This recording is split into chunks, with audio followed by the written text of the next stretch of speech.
relief of distress grant, and millions of South Africans face immense difficulty while collecting their grants, such as long queues and police brutality, while millions more South Africans have yet to receive confirmation as to whether or not they will be getting the grant.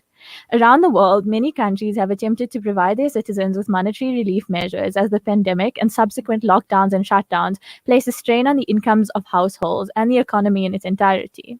Today, we are joined by Mahfouz Raffee, who is a member of the Cash Transfers Working Group of the C19 People's Coalition and is an economics student at the University of the Witwatersrand. Good afternoon and welcome to the program. Thank you for joining us. Thank you so much for having me on the show. Okay, so the COVID-19 350 Rand Social Relief of Distress Grant, which was implemented mid-2020, is set to be terminated at the end of this month. What impact will this have on grant recipients?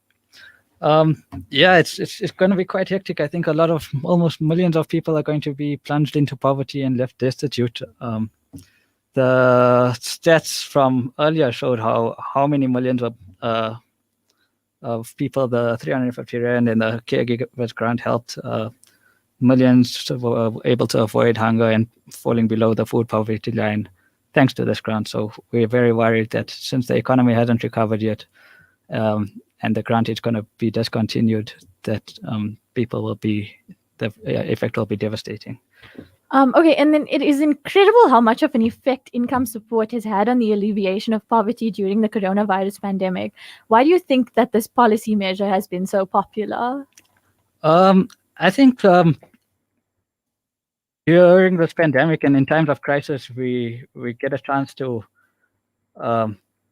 analyze the contradictions of our economic system, and those get highlighted and extenuated. And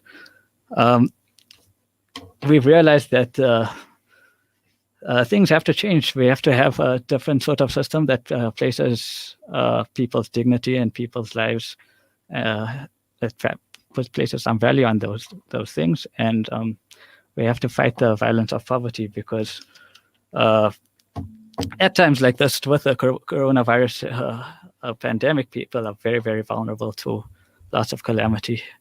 And I think that's why cash transfers and things like cash grants have been very popular, because they're easy and quick way to combat the scourge. Okay, and then South Africa presently finds itself in a difficult fiscal position. If it were to continue issuing social relief of distress grants, how would this be funded? Thank you for that question. Well, a lot of the government keeps on using this rhetoric of austerity and saying that there's no money and stuff like that. But lots and lots of reputable economic think tanks and organizations like Oxfam, the World Inequality Lab, Institute of Economic Justice show different measures that could generate large revenues for the fiscus. It just seems like there's no political will to pursue these measures. One example would be like a small wealth tax. Conservative estimates would suggest that it could raise 60 to 70 billion Rand for the country. So the money definitely is there. We just need the political will to fight poverty and inequality in South Africa. And then lastly, around the world, governments have been putting economic relief measures into place. How does South Africa rank in comparison to other countries? Well, South Africa is not doing too badly with the caregivers grant that has a 500 Rand top up to the child support grant and some other grants, which has unfortunately been discontinued now. And the 350 Rand COVID grant had a huge impact on saving people from hunger and other forms of other violences that are associated with poverty. But clearly, I mean, 350 Rand is not enough, and it's not a lot. Other countries are doing much better. There's Brazil, who have boosted their Bolsa Familia program. And I think that was close to 2,000 Rand, if I'm not mistaken. And it's had really good effect on alleviating poverty. Unfortunately, Bolsonaro is also going to end that soon. We see in America there's the stimmies, or the stimulus checks, which are going to be about $2,000, and that will be a huge relief on many of the people who have been burdened by the pandemic. Around the world, there's an increasing increasing commitment and increasing signs of willingness to implement a universal basic income guarantee, and we've heard the ANC talking about that too.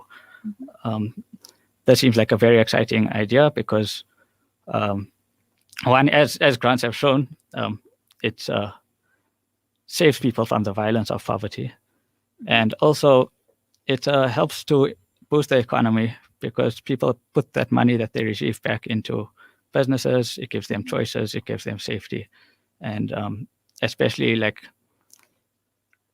in families where the patriarchy is very strong and often women are left dependent on males. So having something like an income grant would be a huge source of power and autonomy and freedom. And I think we should be pursuing that in South Africa. I couldn't agree more. Thank you so much for joining us today and for providing us with information about the COVID-19 relief grants, both nationally and internationally. Thank you so much for having me. That was Mahfouz Raffee, a member of the Cash Transfers Working Group of the C19 People's Coalition, talking to us about South African and international COVID-19 relief grants. The Cash Transfers Working Group will be hosting a press conference this Thursday, calling on the government to extend the social relief of distress grants. Follow their Facebook and Twitter pages at Pay the Grants for more information.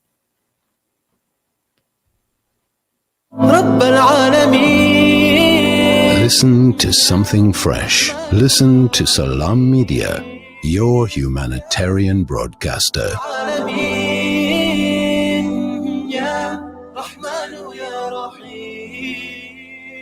From the townships of South Africa, the refugee camps